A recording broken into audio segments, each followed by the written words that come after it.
Hey there, welcome to Starbound's Fantasy channel. My name is General G, and it is my honor to be your narrator today. Are you subscribed to our channel? Check and see. It's 100% free, and it just allows our stories to pop up more frequently in your feed. Now, let's get to today's new fantasy story. The selection ceremony for the Rose had all the pomp and circumstance of a funeral, which Thorn supposed was fitting. After all, they were choosing who would die. She stood at the back of the crowd, arms crossed, watching the priesthood parade her sister around like a prized heifer. Lysa looked ethereal in white silk that cost more than their family had seen in a decade, all paid for by the vampires, naturally. They liked their sacrifices well-dressed. "Behold!" The high priest's voice boomed across the square. "The Rose of Velros, chosen for her purity, her beauty, her—" Thorn tuned the word vomit out. The ceremony continued with its rehearsed reverence. Incense, thick enough to choke on, chanting in the old tongue that probably meant, "Please don't eat the rest of us," and enough bowing and scraping to wear holes in knees. Thorn had seen it all before. Not the Rose selection, that only happened once a century, but the way humans prostrated themselves before their vampire overlords. It made her skin crawl with rage. Instead of fighting that overgrown mosquito that took their young and terrorized their community, they fed it, and Thorn's sister was next. Lysa stood on the dais, 17 years old and trembling like a leaf. The crown of white roses on her head looked heavy enough to snap her delicate neck. When she turned, Thorn caught her eye, saw the terror there, the silent plea. "I'm sorry," Lysa mouthed. Sorry for being chosen. Sorry for being beautiful. Sorry for leaving Thorn alone. The rage that lived in Thorn's chest, that old familiar fire, roared to life. She couldn't let her sister be taken. "I volunteer!" The words cut through the ceremony like a blade through silk. Every head turned. The high priest's mouth hung open, revealing teeth yellowed by centuries of wine and cowardice. Thorn pushed through the crowd, ignoring the hands that tried to stop her. "I said, I volunteer. Take me instead." "You cannot simply—" "Why not?" She reached the steps of the dais. "The treaty says a rose must be given. Doesn't specify which one." The priest's face went through several interesting color changes. "The rose must be pure, untouched, a virgin offering of—" "Well, that ship has sailed, hit an iceberg, and sunk with all hands." Thorn grinned, showing too many teeth. "But I'm human. I'm breathing, and I'm here. And I'm strong." Above them, perched on the cathedral spire like decorative gargoyles, 3 vampires watched with glittering eyes. One of them, pale as bone with hair like spilled ink, tilted his head with interest. Thorn climbed the steps. Up close, Lysa looked even younger, swimming in all that white fabric. "Get down, Lys." The lead vampire dropped from the spire, landing with inhuman grace. The crowd scrambled back. He was beautiful in the way a blade is beautiful, all sharp edges and deadly purpose. "How novel." His voice was like aged whiskey, smooth and burning. "A volunteer, and such a—" His nostrils flared. "Pungent one. You smell of horses and rage." "And you smell like death took a bath in sewage, but we can't all be perfect." The vampire's lips twitched. "You realize what you are offering? The rose goes to Lord Alvrin. She does not return." "I'm not an idiot." Thorn met his gaze steadily. The vampire circled her, predatory. "You're no virgin." "Shocking, I know. A woman of 26 who's actually lived. Alert the town criers." "You're disrespectful." The vampire circled her. "You're observant." Thorn didn't react to its intimidation. "You're going to die." Thorn struggled. We all are. Mine just has better scheduling. The vampire stopped in front of her, close enough that she could see her reflection in his black eyes. No, not her reflection. Nothing reflected in those depths. Lord Alvrin will find you. Interesting. He smiled, revealing fangs like pearl daggers. Very well. The rose is chosen. One moment Thorn stood defiant on the dais. The next, she was slung over his shoulder like a sack of grain. Thorn! Lysa screamed. The last thing she saw before the world blurred into motion was her sister's face, grateful and grieving in equal measure. Castle Avron was a wound in reality that happened to be made of stone and shadow and things that whispered in languages that predated human speech. Thorn had expected Gothic grandeur. What she got was organic horror. The walls breathed.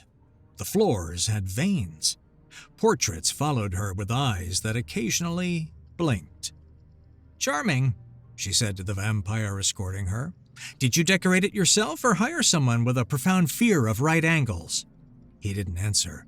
They never did. Vampires, she was learning, had two modes, grandiose speeches or sullen silence. No middle ground. They descended. The castle was an iceberg, a small horror above, an enormous nightmare below. Stairs spiraled down through chambers that defied physics, past doors that screamed when you looked at them too long. The Lord waits, her escort finally said, stopping before doors of black wood, shot through with what looked unsettlingly like veins. The doors opened on their own. The chamber beyond was unexpected. Where the rest of the castle writhed with grotesque life, this room was still, empty, just stone and shadow and him. Lord Alvrin stood with his back to her, facing a window that showed nothing but darkness. He was tall, lean, dressed in black that seemed to absorb light. His hair fell to his waist, white as bone. "Leave us," he said. His voice was nothing like the other vampires. No performance, no grandeur, just exhaustion distilled into sound. The doors closed.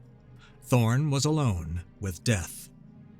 "So," she said, because silence had never been her friend, "do we do this here, or is there a specific bloodletting chamber? I'd hate to stain the floors. Well, actually, I wouldn't hate it, but why did you volunteer?" He turned then, and Thorn's breath caught. Beautiful. That was the first thought. Instinctive and unwanted. Beautiful like winter. Stark, pale, merciless. But his eyes were ancient. Empty. Like looking into abandoned houses where life used to live. "My sister," Thorn said simply. "She's 17, and she still believes the world might be kind. I know better." Love. He said it like naming a disease. How tediously human. "Right, because vampires are known for their emotional complexity. Tell me, do you practice brooding or does it come naturally?" He moved closer. No, he simply was closer. Space bending to his will.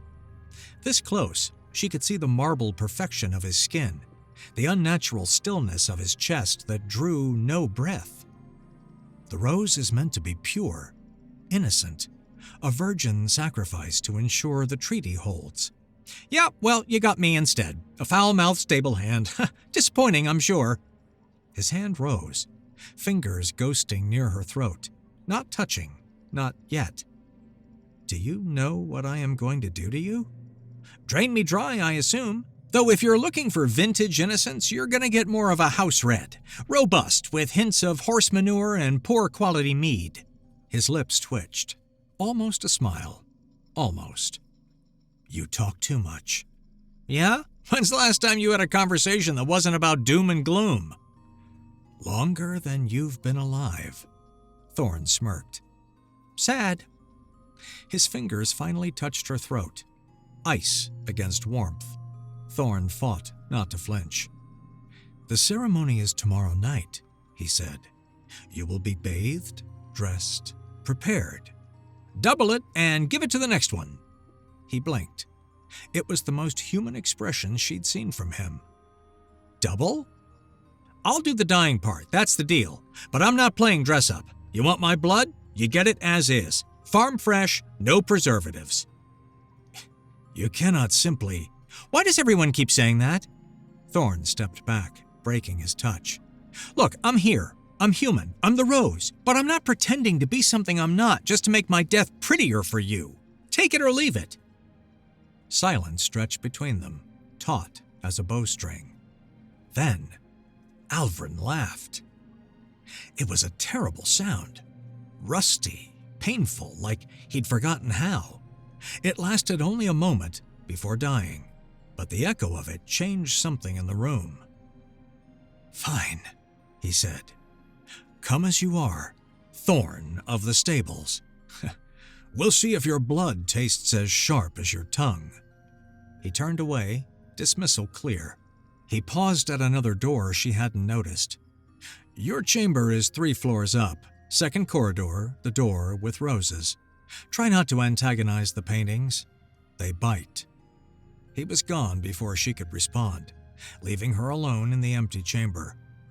"Well," Thorn said to no one, "that went better than expected." Somewhere in the walls, something laughed. She had a feeling it disagreed. The next night came too soon and not soon enough. Thorn had spent the day exploring, because waiting to die was boring and she'd be damned if she spent her last hours cowering. The castle was a living maze, each corridor an organ in some vast, unknowable body.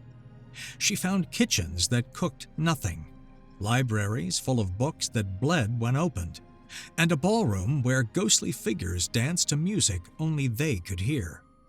The paintings did, indeed, bite. When night fell, and it fell like a stone here, no gentle twilight, they came for her. She'd refused the white dress, the rose crown, the perfumed oils.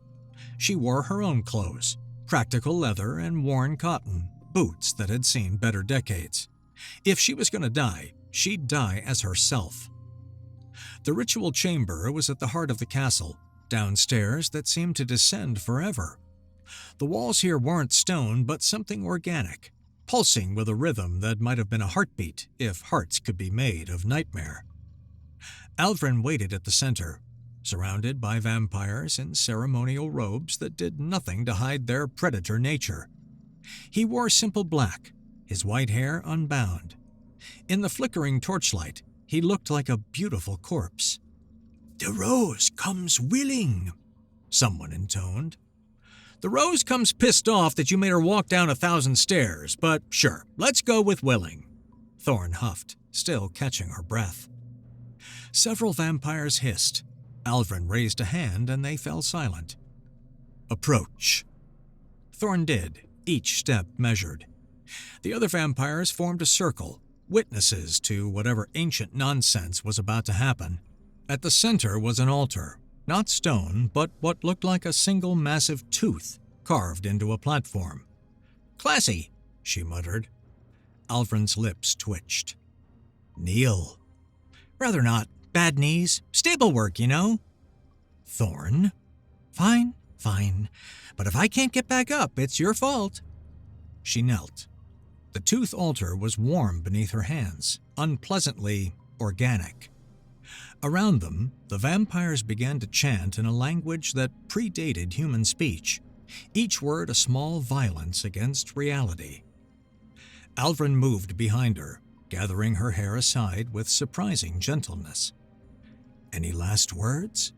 His breath. No, not breath. He didn't breathe. His presence was cold against her neck. Thorn felt her heartbeat faster with fear. She refused to show it. He'd probably taste it in her soon enough. "Yeah, tell my sister the brown horse's name is Buttercup. She keeps calling it Daisy, and it's really starting to—" His fangs pierced her throat. Pain, yes, sharp and bright. But then, fire. Thorn had expected to feel cold, empty, drained. Instead, she burned. Every drop of blood that left her carried flame, memory, life lived so fiercely it scorched. She felt Alvrin shudder against her, heard him make a sound that might have been pain or pleasure or both. The chanting stopped. She was dying, felt it in the way her heart stuttered, the way darkness crept in at the edges. But she was taking something with him, or giving something. The boundary blurred. Images flooded through the connection, not her memories, but blood memories. A goddess weeping, guardians kneeling, betrayal sharp as fangs, a heart torn out, still beating, buried beneath stone and centuries, and Alvrin wrenched away with a cry that shattered the silence. He fell to his knees, convulsing. Blood, her blood, streaming from his mouth. Thorn swayed, caught herself. She should be dead. She should be empty. Alvin screamed. His pale skin flushed with color. His chest heaved with sudden, impossible breath. His heart beat. Once, twice, thunder in the silence. Thorn touched her throat. The wounds were closed. No, not closed. Healed. Changed.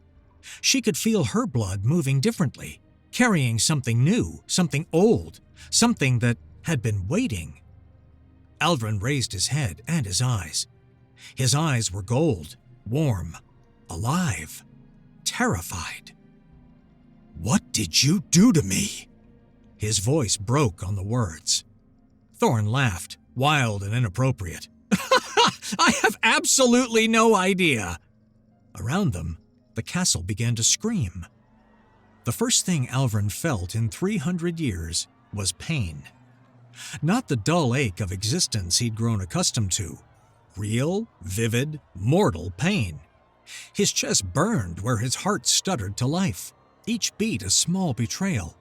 His lungs, decorative for centuries, suddenly remembered their purpose and dragged in air that tasted of stone and terror and her. Thorn, the impossible woman whose blood was acid and starlight and memories that didn't belong to either of them. Someone, Cassius his second, reached for Thorn with clawed hands. "Don't!" The command tore from Alvrin's throat, raw and desperate. "Don't touch her!" He didn't know why, only that the thought of anyone else tasting what he'd tasted, sharing what he'd been given. His fangs retracted with a wet sound that made him gag. "My lord!" Cassius knelt beside him, careful not to touch. "What has she done?" "I don't know." Terrifying truth. The certainty of undeath. The predictable hunger, the comfortable numbness. All gone. Replaced by chaos that pulsed with each impossible heartbeat. Thorn stood slowly, one hand still pressed to her throat. She should be dead. Drained. Another rose wilted on the altar of necessity. Instead, she looked. "Different question," she said, voice steadier than it should be. "What have you done to me? Because I'm fairly certain I should be room temperature right now, and instead I feel like I swallowed lightning." "The rose lives." Elisande, oldest of his court, circled them both with predatory interest.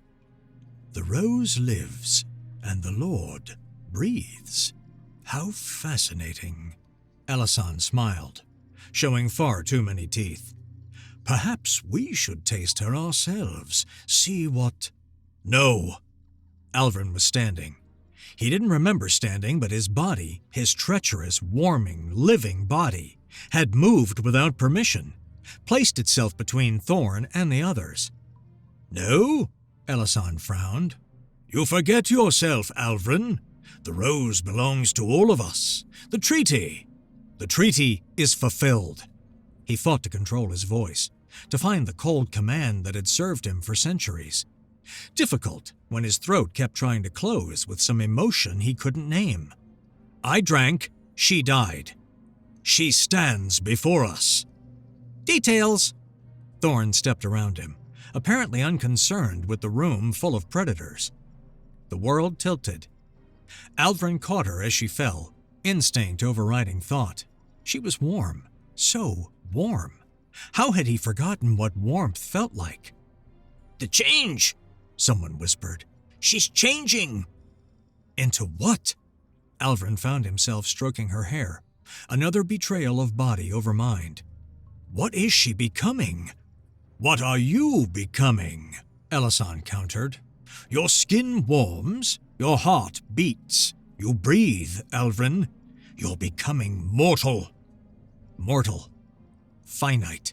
Capable of true death. Get out. All of you. Go! Alvrin dismissed them. You cannot dismiss us like... I am still Lord of Avron. He met Elasan's gaze.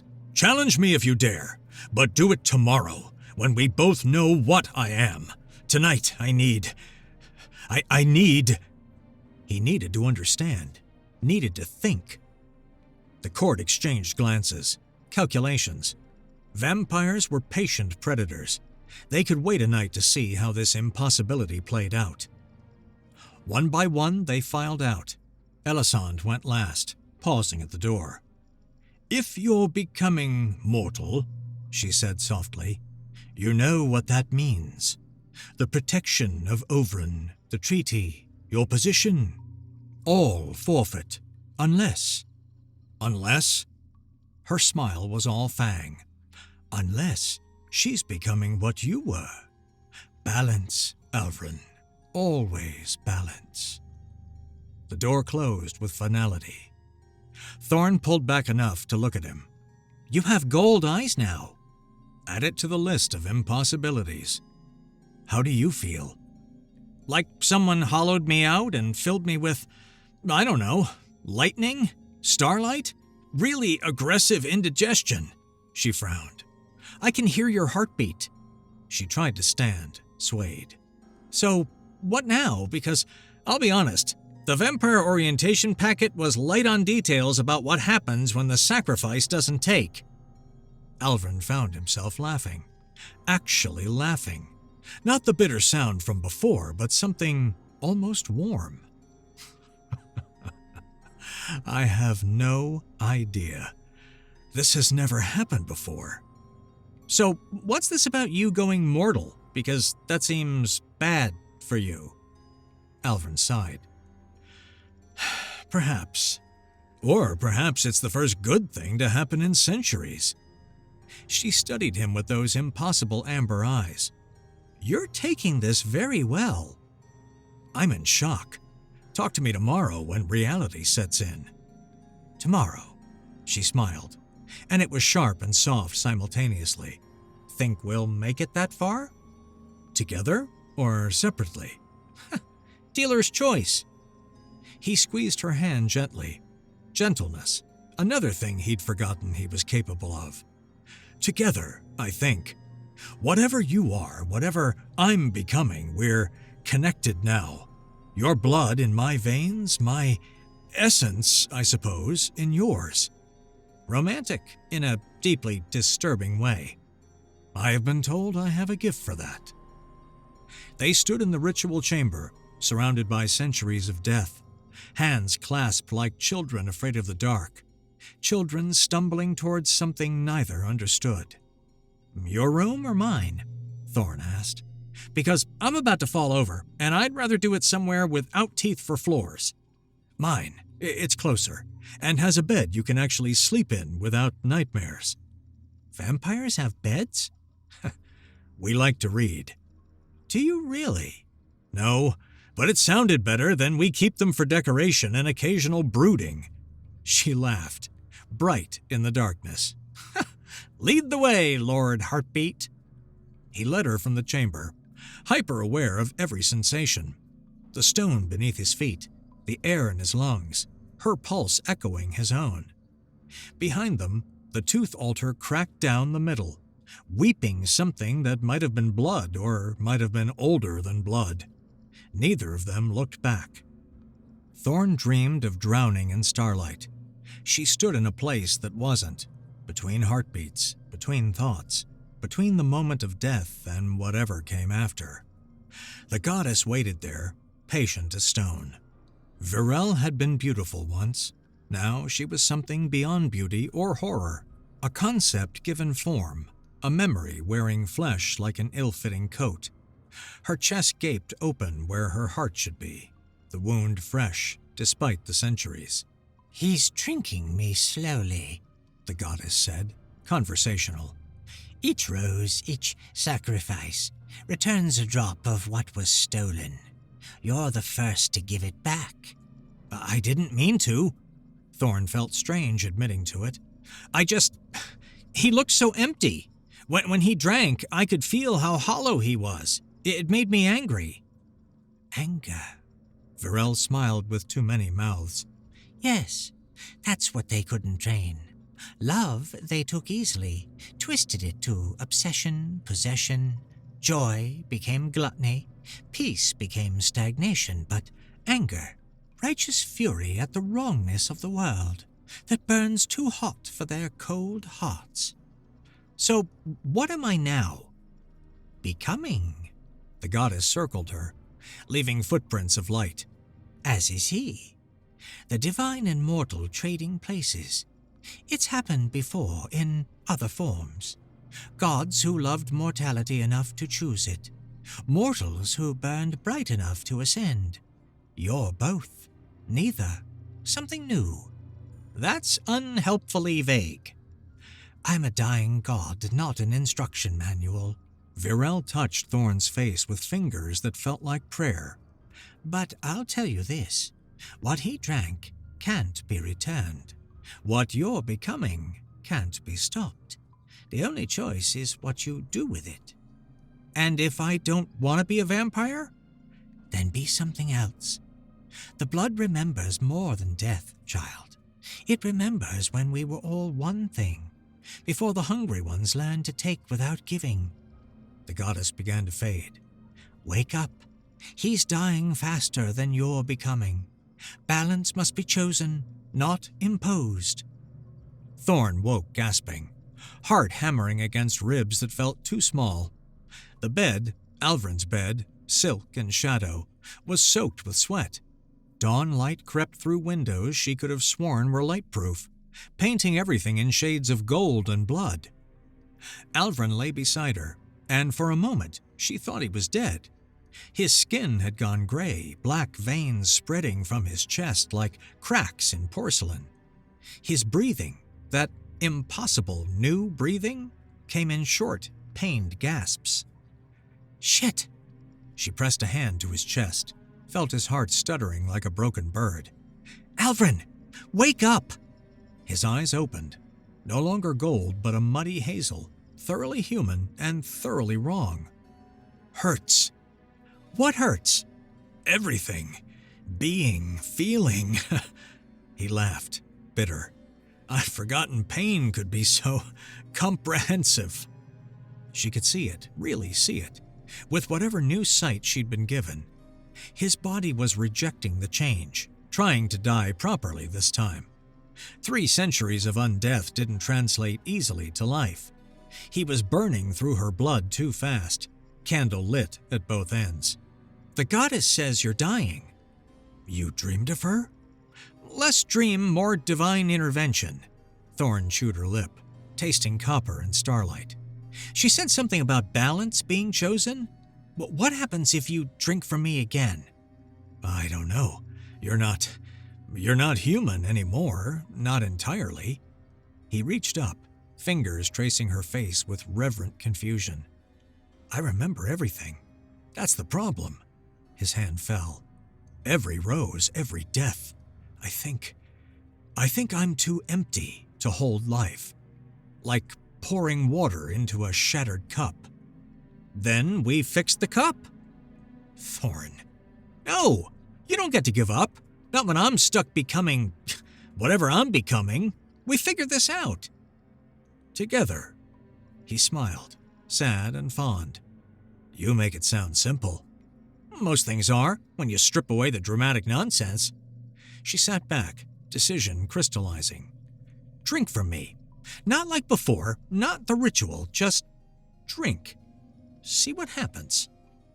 It could kill you. Everything could kill me. I work with horses. Do you know how many people die from horse kicks annually? She bit her wrist, quick and deep. The pain was different now, cleaner, purposeful. Blood welled, but it was wrong. Too bright, too alive. It sparked with something that wasn't quite divinity, but remembered its shape. "Drink," she commanded. He hesitated.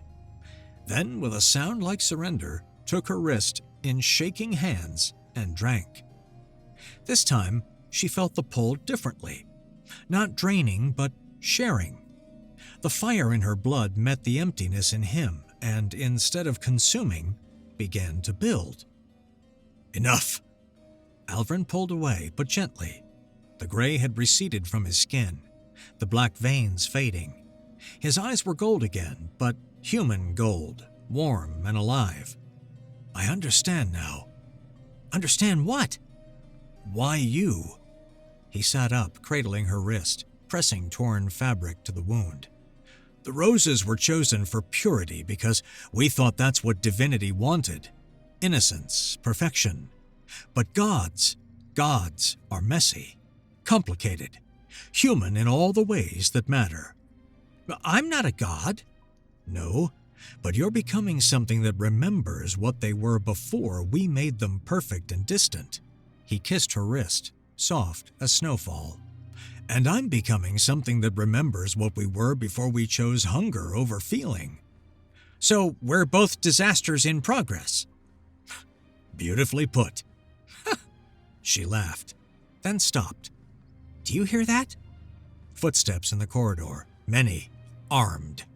"The court," Alvin said quietly. "They've decided not to wait." "How many?" "Dozens, maybe more." He stood, pulling her up with him. "Elisand's been planning this for centuries. A mortal lord can't hold Avron." "But I'm not mortal, not anymore." Thorn flexed her fingers, feeling power coil beneath her skin like seeping serpents. "Neither are you. We're something else." "Something untested, unproven." "Untested is just another word for unpredictable." She grinned, all teeth and terrible possibility. The door exploded inward. Elisand stood in the wreckage, backed by vampires in ancient armor. "Lord Alvrin, you're relieved of your position." "By whose authority?" His voice had found its power again, warmth and cold in perfect tension. "By right of blood. You're mortal, weak, unfit to—" Thorn moved. She didn't know how. One moment she stood beside Alvrin. The next, she had Elisand by the throat. The ancient vampire's eyes widened in shock. "He's not mortal," Thorn said pleasantly. "Neither am I. We're something you don't have a name for yet. But please, do go on about weakness. I'm fascinated." Elisand hissed, twisting in her grip. Fast, so fast, but Thorn was faster. Elisand whimpered in pain. Thorn released her, stepping back. "Here's what's going to happen. You're going to leave, all of you. Let's figure out what we are." "You can't." Alvrin stepped forward, taking Thorn's hand. Where their skin touched, light bloomed. Not vampire cold or mortal warmth, but something between, balanced on the knife's edge of transformation. The court wavered. Vampires were creatures of certainty, and nothing about this was certain. "This isn't over," Elisand promised. They left. Not fleeing, vampires didn't flee. But they left quickly, whispering among themselves about impossibilities and heresies and the light that had bloomed where the Lord and his rose touched. When they were gone, Thorn sagged against Alvrin. "Now?" She tilted her head up, amber eyes bright with possibility. "Now we figure out what a half-dead vampire lord and a stable hand with divine indigestion can do together." "Any ideas?" "A few, starting with breakfast." "Do you eat now? Can I eat? Because I'm starving, and if I have to drink blood for sustenance, I'm going to be very disappointed." He laughed, wonder coloring the sound. I don't know. Shall we find out?" "Together?" "Always together. We're bound now, you and I. Your blood in my veins, my curse in yours. Both of us becoming something the world's never seen." "Romantic. Still disturbing, but growing on me." She tugged him toward the door. Come on, Lord Heartbeat. Let's shock your kitchen staff and figure out what the hell we are. They left the room hand in hand. Two impossibilities walking toward a future neither could predict. Behind them, dawn light streamed through the windows that had been light-proof for centuries, painting everything gold and new and achingly alive. The transformation had begun. The castle did not appreciate the change in management. It was currently trying to kill them. Left! Thorn yanked Alvrin sideways as the corridor contracted, stone teeth grinding where they had been standing. Your house has opinions about our relationship. It's not my house. He pulled her through a doorway that hadn't existed seconds before. I'm just its current occupant, and it knows I'm changing. Well, can we move? Thorn grumbled. You have terrible taste in real estate, Alvrin. They'd been trying to reach the kitchens for the better part of an hour. The castle apparently had other plans. Stairs led up when they should go down. Doors opened onto walls. Paintings reached out with grasping hands, and the floors occasionally forgot how to be solid. It's hurting us, Thorn realized as another passage sealed itself. Down, always down. The foundations. Alvrin's face went pale. Paler than usual, which was saying something. It wants us to go to the foundations. What's in the foundations? I don't know. No one goes there, not even vampires. Well, that's not ominous at all. A wall grew spikes. Thorn dodged, pulling Alvrin with her. Any particular reason? The ones who try don't come back, and vampires are hard to kill permanently. They reached a spiral staircase that definitely hadn't been there that morning. It descended into darkness that seemed to have weight, presence, hunger of its own. I think the castle's made its point, Thorn said. We go down or it gets creative. It could be a trap. Everything could be a trap. At least this one's straightforward. She peered into the darkness. Can you still see in the dark? Not as well as before. Another thing I'm losing. He didn't sound upset about it. You? Better than I should. She took his hand. They descended. The stairs went down forever, or at least long enough that forever seemed plausible. The stone grew older as they descended, worked blocks giving way to rough-hewn rock, then to something that might have been carved or might have simply grown that way. The darkness pressed close, intimate and alive. Do you feel that? Thorn whispered, like being watched. The stairs ended at a door. Not wood or stone, but something organic, like crystallized blood or fossilized heartbreak. It pulsed with a rhythm that matched their heartbeats. His knew, hers changed, both synchronizing to something older than either. This is a terrible idea, Alvrin said. Probably. Thorn touched the door. It was warm. But I think we're past good ideas. We're in interesting ideas territory now. The door opened at her touch, revealing a chamber that shouldn't exist. Too vast to fit beneath the castle, too alive to be architecture. The walls breathed. The ceiling was lost in darkness that might have been shadow or might have been sky. And at the center, is that a heart? Thorn's voice came out strangled. It was. Massive, baroque, beautiful in the way terrible things sometimes are. It hung suspended in the air, wrapped in chains of light and shadow, beating with a sound like distant thunder. Each pulse sent ripples through reality, making the world flicker at the edges. The heart of Virel, Alvin breathed. It's real. Your goddess had her heart ripped out and hung in a basement? Not ripped, given. He moved forward as if in a trance. The stories were wrong. We thought he betrayed her, drained her, but she gave herself, freely. Split her divinity among her guardians to preserve something of herself in the world. Then why the roses? Why the sacrifices? Balance. The voice came from everywhere and nowhere. The heart pulsed, and with each beat, a figure took shape beneath it. A woman made of memory and starlight, wounded but whole. Virel, as she truly was. My guardians took my gift and made it hunger. The roses were my attempt to call them back, to remind them what they were before they forgot everything but feeding. 800 years of murdered girls for a reminder? Thorn's anger flared, that familiar fire. That's divine justice? 800 years of volunteers, Virel corrected gently. each one chosen not by me but by love. Sisters, mothers, daughters, friends. Women who saw someone about to be taken and said, "Not them, me." That's what I was trying to remember. Sacrifice born of love, not hunger. And it worked? No, they were too empty to hear it. The goddess turned to Alvrin. Until you drank fire instead of innocence. Until she filled your emptiness with something that burns too bright to forget.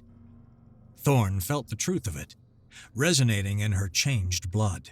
So what now? We're here. You're here, sort of. What happens next? A choice. Virel gestured to the heart. It dies soon. My last anchor to this world.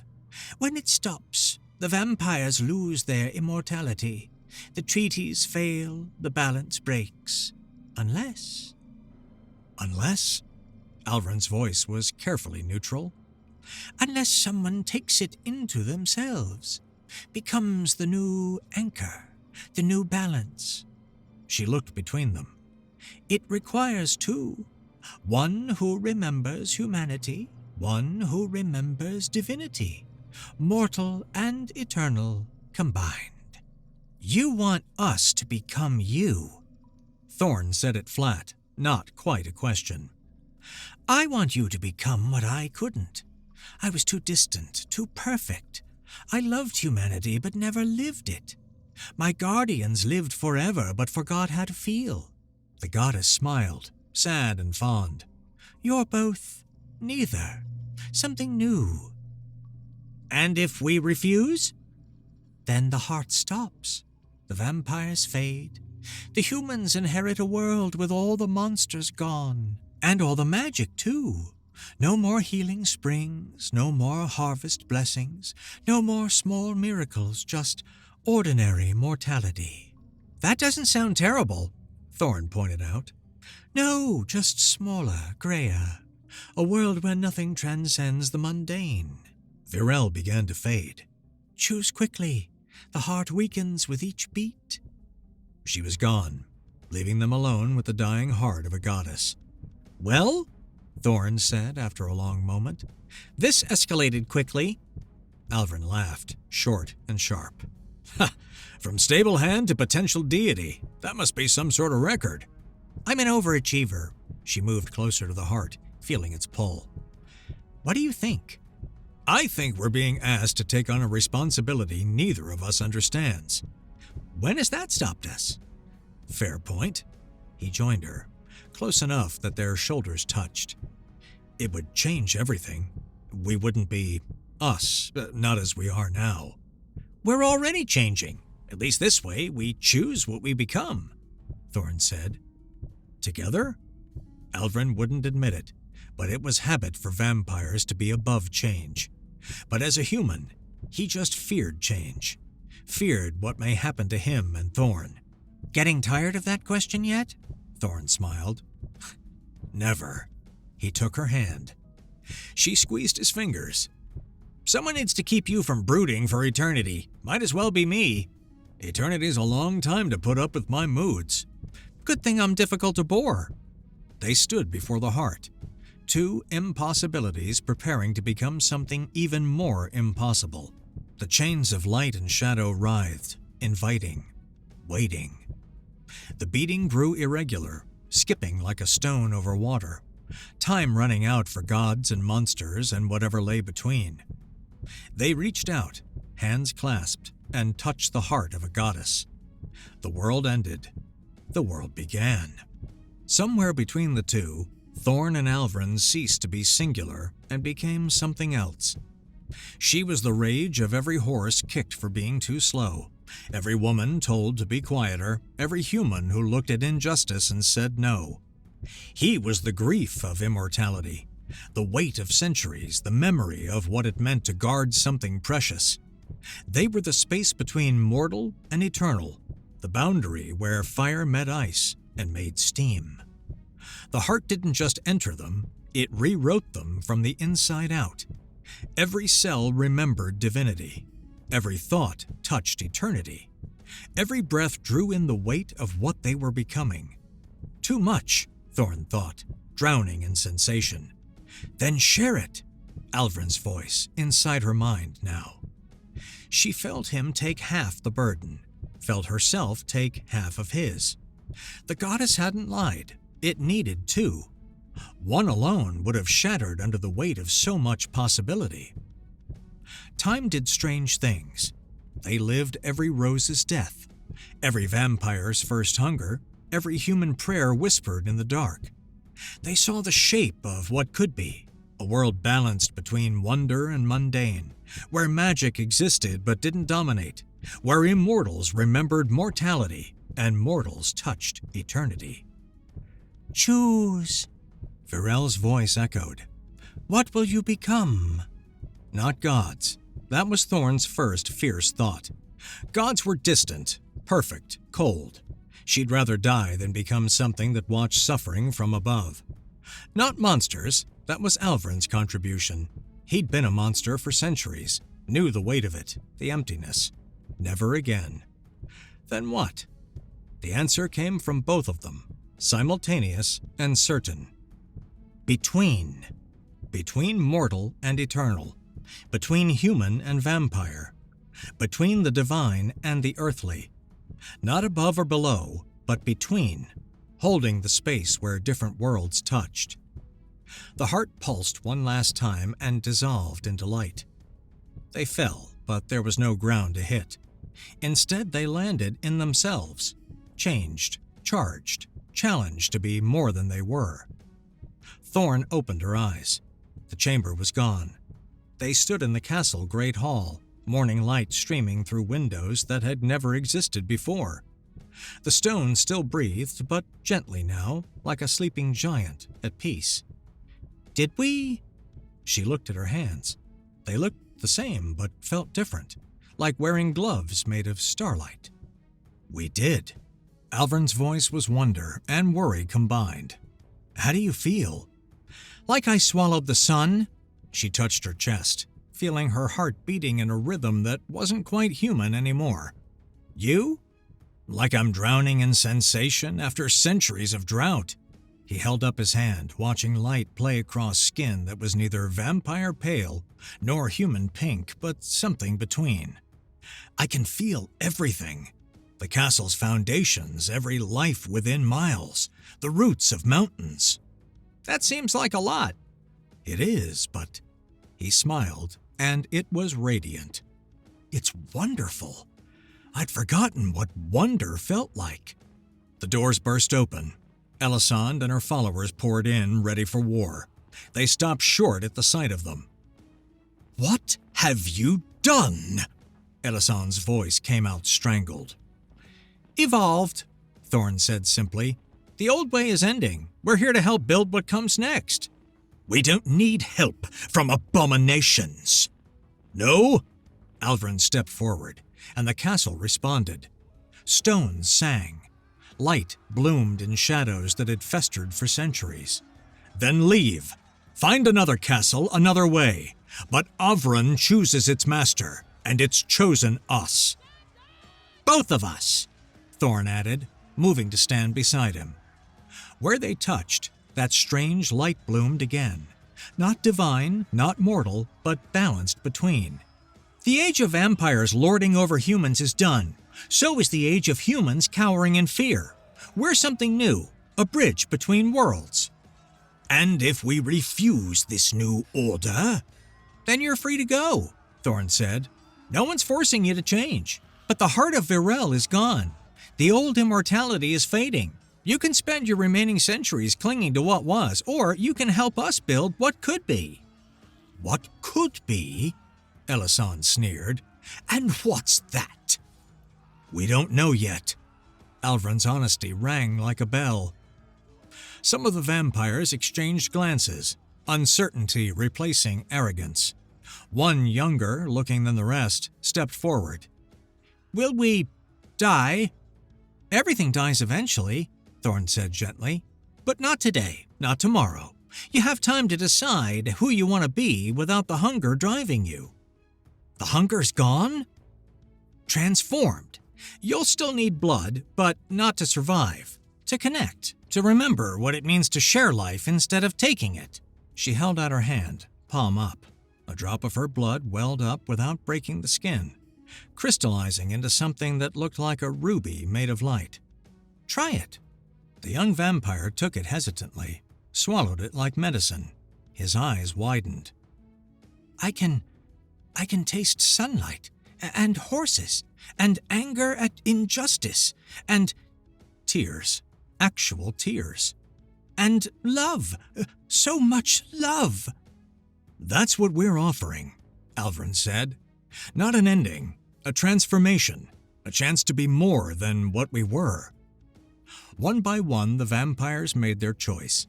Some left, clinging to old ways and older grudges, but some stayed, curious, hopeful, ready for something different. Elisande was the last to decide. She stared at them for a long moment, calculation clear in her ancient eyes. This will change everything. Yes, Thorn agreed. The humans won't trust us. The old vampires will hunt you. You're making enemies of everyone. Or friends of everyone eventually. Alvrin smiled. We have time to find out. You're fools. Probably, Thorn said cheerfully. But we're fools together, so it's working out. Elisande laughed. Actually laughed. Rusty as an unused gate. Fine. I'll stay, if only to watch you fail spectacularly. Fair enough. As the sun climbed higher, painting the transformed castle in shades of gold and possibility, Thorn felt something settle in her chest. Not completion, they had too much work ahead for that, but rightness. The sense of being exactly where she needed to be, with exactly who she needed to be with. Regrets? Alvrin asked quietly. About becoming a bridge between worlds, guardian of a new balance, and partner to a dramatically reformed vampire lord? She pretended to consider. Nah, though I do miss my horses. We could get horses. Castle horses? Why not? If we're changing everything else, might as well start with the stables. She kissed him then, because she could. Because he was warm and alive and hers in all the ways that mattered. He tasted like starlight and shadow and the promise of tomorrow. When they broke apart, the hall had filled with humans from the village, drawn by rumors of change. They stood uncertain at the threshold, afraid to enter but unable to stay away. Come in, Thorn called. Nothing's gonna bite. Well, probably nothing. We're still working on manners. And they came. Cautious, curious, carrying the kind of hope that's half disbelief, the beginning of something new. Later, much later, when histories were written about the end of the vampire age and the beginning of the balanced world, scholars would argue about when exactly the change began. With the last rose? With the first heartbeat of an undead lord? With the choice to become bridges instead of gods? Thorn knew better. It began the moment she looked at her sister's fear and said, I volunteer. The moment Alvrin tasted fire and chose to burn. The moment two impossible people decided that together was better than apart, even if together meant rewriting the rules of existence. But mostly, it began with the next moment and the next, as they figured out what bridges do. They connect. They hold. They help others cross from one side to the other. And sometimes, if they're very lucky, they get to do it together. 5 years later. You're doing it wrong, Thorn said, not looking up from her book.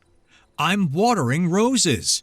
Alvrin's voice carried the particular tone of someone who'd been told they were doing something wrong many times. How can I possibly be doing that wrong?